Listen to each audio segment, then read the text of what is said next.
Most people know what a zoo is, a place where animals are kept in enclosures for the public to view, often under the banner of education, entertainment, or conservation. But what if I told you that barely a century ago, some of the world's most advanced societies built zoos for humans? Not as a metaphor, not in secret, but openly, on the grandest of stages. Entire villages were reconstructed, people were transported from their homelands, and the public paid to stare at them, laugh at them, even throw food at them, as if they were animals. This was not done in the margins of society. These human zoos were fully sanctioned by governments, scientific institutions, and cultural elites. They were staged at world fairs in Paris and St. Louis, inside city zoos in Hamburg and New York, and even at state-sponsored exhibitions in Brussels as late as 1958. Millions of people visited them. Families posed for photographs. Newspapers praised the displays. Few questioned what it meant to reduce a person to an exhibit. The individuals placed in these shows were not criminals. They were not performers. They were indigenous people from Africa, the Americas, Asia, and the Pacific Islands, taken from their homes and transported across the globe to be put on display. Entire lives uprooted and rewritten for the entertainment of colonial empires. And here's the unsettling part. These events were not seen as controversial at the time. They were advertised as scientific, educational, progressive. This wasn't ancient history. It happened during the same decades that saw the invention of the airplane, the rise of cinema, and the birth of modern democracy. Today we're going to go through how human zoos emerged, who orchestrated them, what the public believed they were seeing, and how the people inside these cages experienced the world looking in. You'll meet real individuals, not just statistics, who were forced to live like exhibits and whose dignity was stripped away in plain view. This isn't just a story of the past. This is real life. Human beings were caged and paraded so recently. This is human zoos, a forgotten atrocity.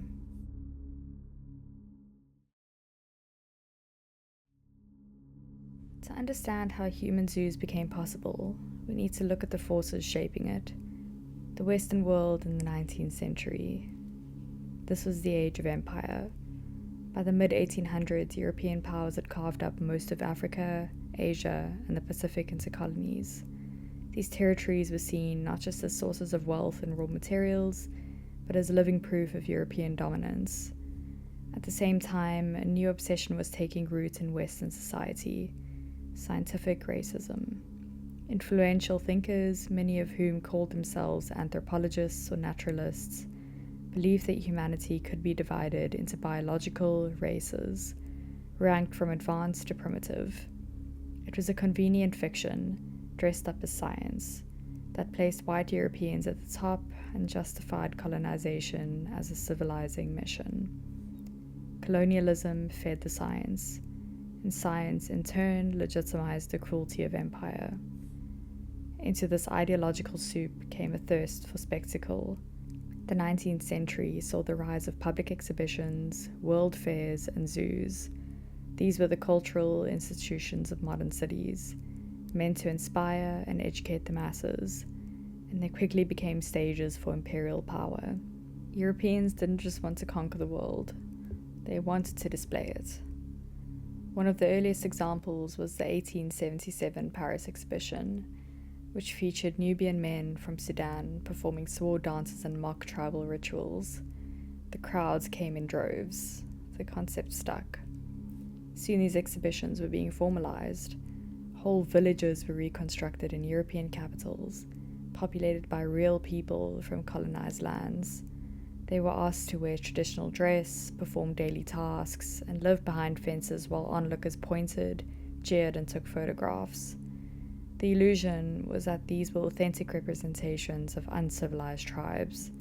The reality was far darker. It was curated humiliation, sold as entertainment. What made this more chilling was how ordinary it became. These weren't underground shows, they were government-sponsored, museum-endorsed, and church-approved. The same cities that prided themselves on democracy, enlightenment, and human rights were paying to see people treated like exhibits. And the worst part is, it was just getting started. If there's one name tied to the invention of the human zoo, it's Carl Hagenbeck. Born in Hamburg, Germany in 1844, Hagenbeck was the son of a fishmonger who also traded exotic animals. From a young age, Carl was fascinated by the idea of bringing the wonders of the world to European audiences, not through books or drawings, but in the flesh. He began his career selling animals to circuses and zoos, but in the 1870s, he had a new idea, one that would transform how people interacted with other cultures. If lions and elephants could draw crowds, what about humans? Not just as entertainers, but as living specimens of exotic races. And so, the ethnological exhibition was born. In 1874, Hagenbeck organized his first human display. A group of Sami people, an indigenous group from northern Scandinavia, brought to Hamburg along with their reindeer, tents, and sleds. The public was enthralled. The press called it educational. It was a commercial success. He followed this with even more elaborate exhibitions. Nubians from Sudan, Inuit from Greenland, and people from India and Sri Lanka. These groups were placed in fenced-off enclosures made to resemble their native habitats. They were instructed to perform rituals, cook food, and go about their daily lives, all while European audiences observed from a safe, superior distance. But these weren't passive displays. They were choreographed, exaggerated, and designed to confirm European stereotypes. The noble savage, the primitive warrior, the exotic woman. Hagenbeck's exhibitions didn't just reflect colonial attitudes, they shaped them. They created a fantasy version of non-European life that felt authentic to Western audiences, while distorting and simplifying the truth. By the 1880s and 1890s, these shows were touring across Europe, from Paris to London to Vienna. Millions attended. Entire generations of Europeans grew up seeing other cultures only through the lens of these demeaning spectacles. It's worth remembering that this was before cinema, before television even. For many spectators, this was their first and only exposure to people from outside Europe. What they saw became their truth. And Hagenbeck didn't stop at people. He blended his human displays with animals, blurring the lines between species in deeply unsettling ways.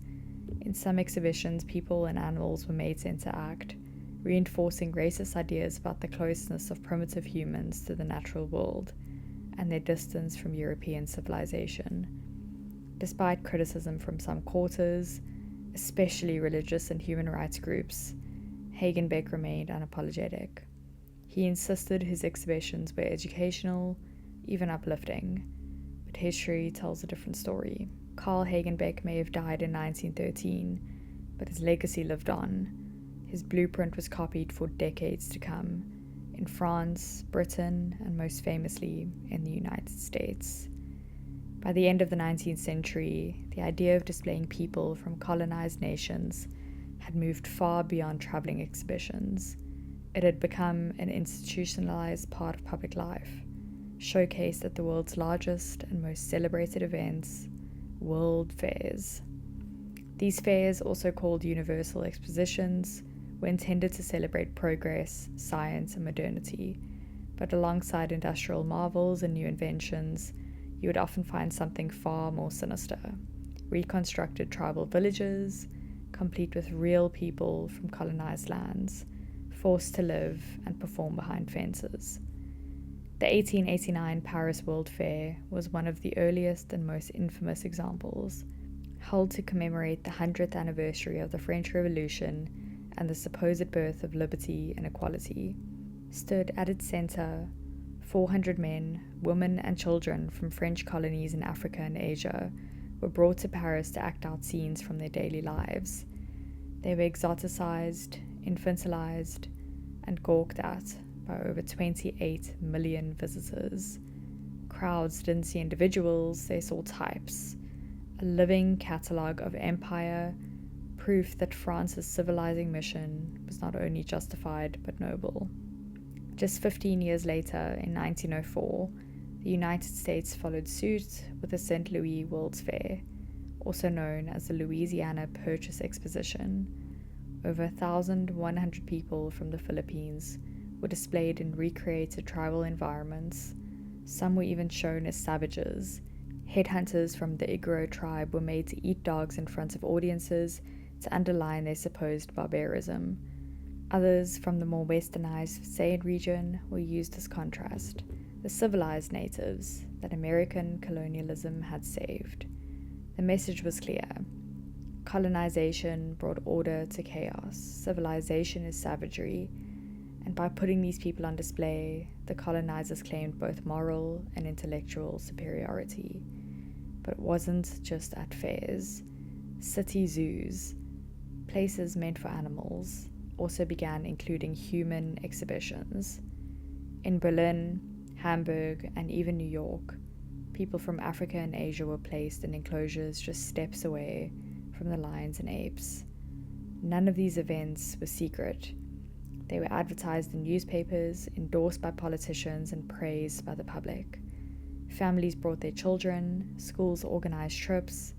These weren't fringe attractions, they were part of mainstream culture. Even worse, the people on display were rarely paid or treated humanely.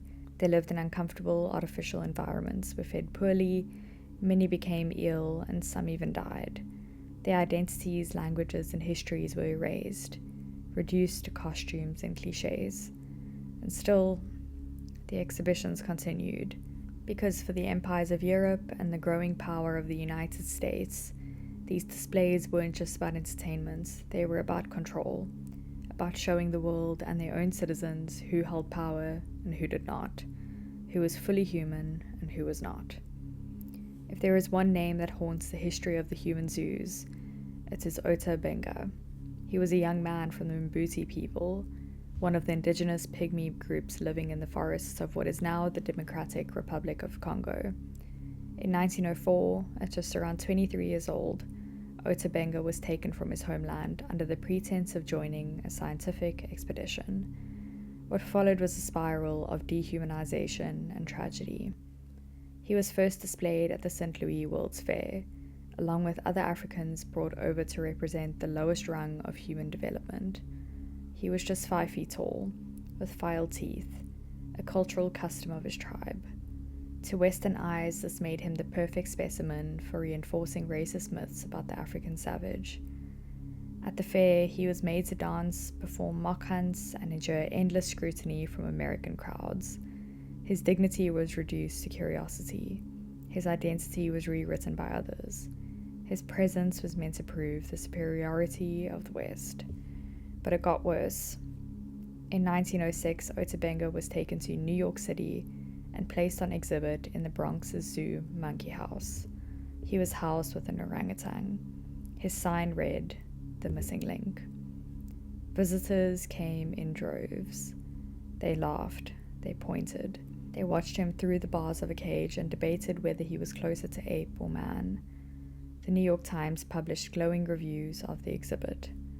This wasn't a carnival sideshow. This was one of the most respected scientific institutions in the world, run by men who believed in eugenics, who saw Ota Benga as living proof of their theories that Africans were biologically inferior.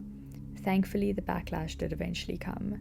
Black ministers in New York, led by figures like Reverend James H. Gordon, were outraged and began campaigning for Benga's release. They demanded the exhibit be shut down, calling it a disgrace to human decency. Public pressure mounted. After a few weeks, Ota Benga was removed from the zoo and placed in a church-run orphanage in Virginia. For a while, there was hope. He was given clothes, taught English, and even attended school. But he never truly recovered. The trauma of being caged, mocked, and exiled from his homeland left deep scars. His dreams of returning to Africa were crushed by the outbreak of World War I, which made travel impossible. In 1916, 10 years after being exhibited at the zoo, Otabenga took his own life. He was only 32. His body was buried in an unmarked grave, his story almost forgotten. Today, Otabenga's life is a searing indictment of what happens when society forgets its humanity in the pursuit of spectacle and ideology. He was a son, a father, a hunter and a human being, turned into a prop in a racist fantasy. And the institutions that dehumanized him, many still exist. Some have since apologized, most have not. To fully grasp how human zoos thrived, not just as freak attractions but as respected public exhibitions, we need to examine the forces that gave them intellectual credibility. Chief among them was science and the press. During the 19th and early 20th centuries, the Western world was gripped by a wave of scientific enthusiasm. Darwin's theory of evolution had revolutionized biology, and with it came a flood of attempts to apply evolutionary thinking to human societies. But not all of it was grounded in evidence. In fact, much of it was deeply flawed, ideologically motivated, and devastating in its impact. Anthropologists, zoologists, and doctors began using human zoos as a kind of field laboratory. They measured skulls, noses, and body proportions. They took photographs, assigned labels, and organized people into taxonomies, not based on culture or language, but on race. The aim was to chart a hierarchy of human development, placing white Europeans at the top and indigenous peoples at the bottom. This wasn't fringe science, it was taught at universities, published in respected journals, and reinforced by national museums. Institutions like the American Museum of Natural History hosted exhibits that mirrored and sometimes fed into the same displays found in human zoos. Even children's textbooks taught that some races were more evolved than others. The people in these enclosures weren't seen as equals, but as living fossils, a glimpse into mankind's supposed savage past. This pseudoscience gave the public permission to dehumanize, all under the comforting illusion of education. And then came the media, the loudspeaker of the empire. Newspapers in Europe and the United States covered these exhibitions with glowing enthusiasm. They described the people on displays as wild, childlike, or amusing. Articles rarely mentioned the harsh conditions, the lack of consent, or the trauma these individuals endured. Instead, they fed the public what they wanted: a spectacle, something exotic, something to marvel at. In Paris, posters for the 1889 World's Fair advertised this village as a top attraction, alongside the Eiffel Tower. In St. Louis, newspaper headlines promised fierce Filipino headhunters and dog eaters on display. Editors knew exactly what sold, and dignity was not it. The press didn't just promote the events, it framed them.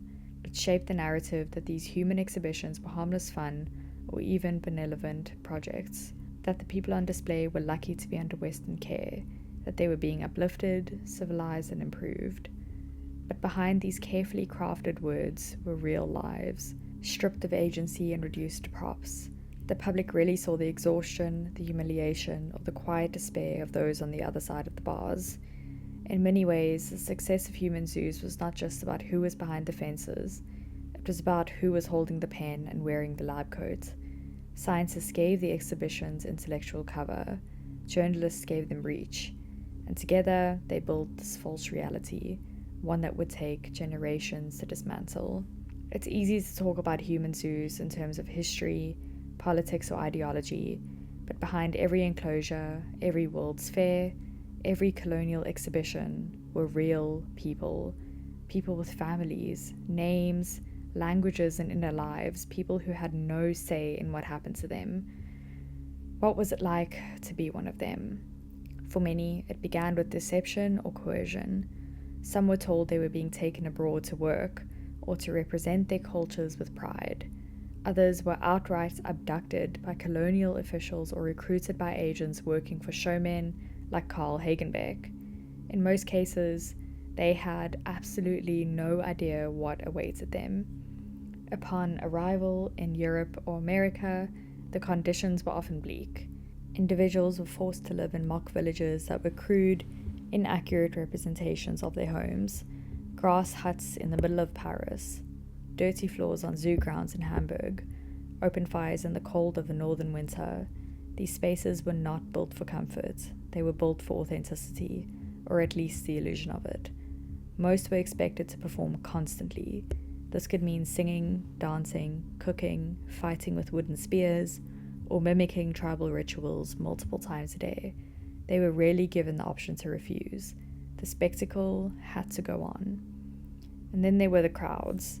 Tens of thousands of people would pass through these exhibitions each day, staring, laughing, pointing, and mocking. Some threw coins, others threw food. Children were encouraged to mimic the natives. Adults took photographs like they would at a circus.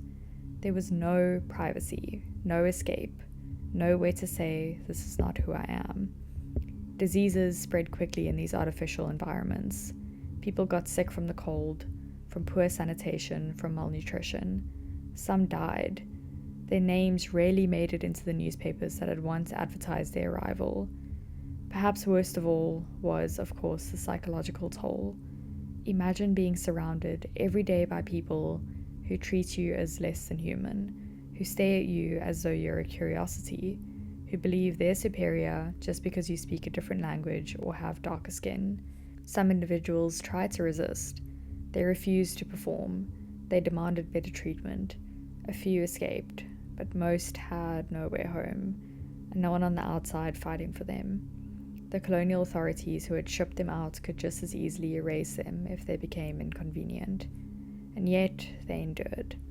They endured not just physical hardship, but the profound loneliness of being cut off from their identities. Many were given new names. Their real stories were rewritten by showmen and scientists. Their culture flattened into a stereotype. They were not exhibits, they were people, and they were watching us right back. By the mid-20th century, the world had changed dramatically. Nazi atrocities had exposed the horrors of racial ideology. The United Nations had been formed. The idea of universal human rights was gaining traction. Many European empires were beginning to collapse under the pressure of independence movements. The age of overt imperialism was drawing to a close. And yet, in 1958, a human zoo was constructed in the heart of Europe. That year, Belgium hosted the Brussels World Fair, or Expo 58, the first major international exposition after World War II. It was a showcase of modernity, nuclear energy, space exploration, sleek architecture, and the promise of global progress. But nestled within the fairgrounds, just steps away from futuristic pavilions, was the Congo village, a fully recreated African settlement complete with actual Congolese people, shipped in from Belgium's colony. They lived in huts, wore traditional clothes, and were instructed to behave as if they were in the wild. White visitors, often dressed in suits and elegant dresses, would stroll past and watch them behind low wooden fences. Many threw coins or fruit. Some took photos, posing next to the Congolese as if they were props in a museum.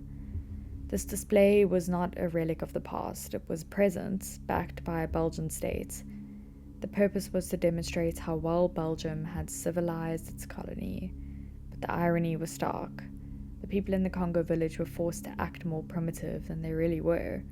Modern Congolese who wore Western clothing or spoke French were removed from the exhibition.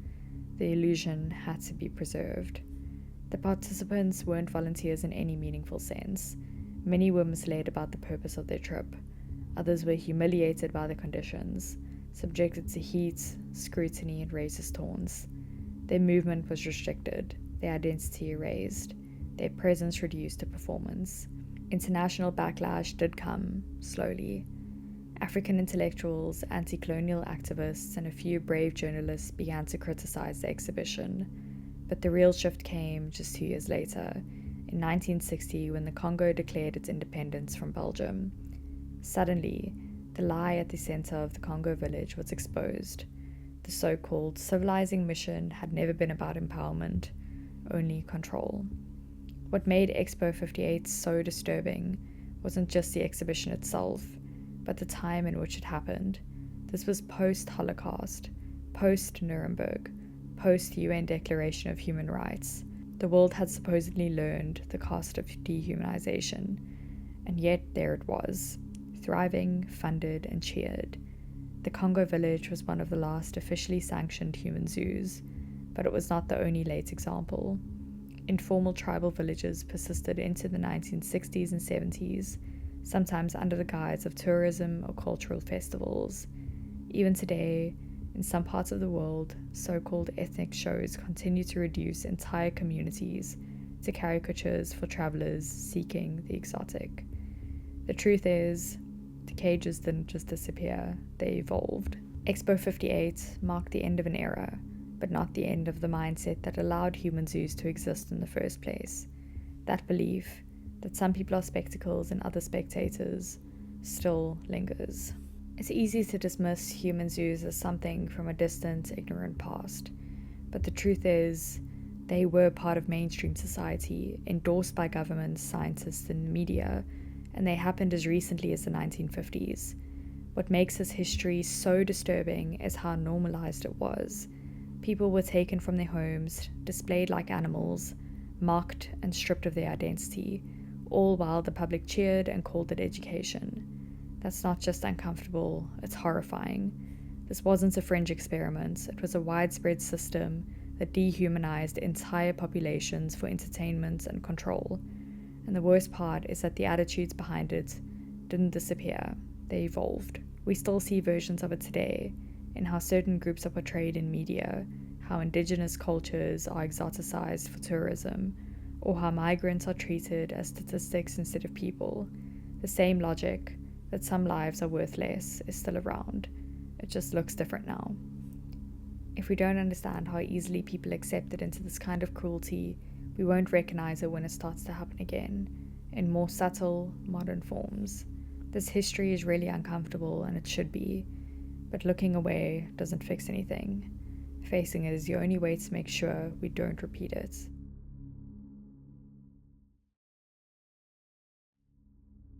Thank you so much for watching this video all the way to the end if you did. Don't forget to subscribe to my YouTube channel if you enjoy this kind of content, and like the video if you want to see more like these. I hope you have an amazing week, and I'll see you next week.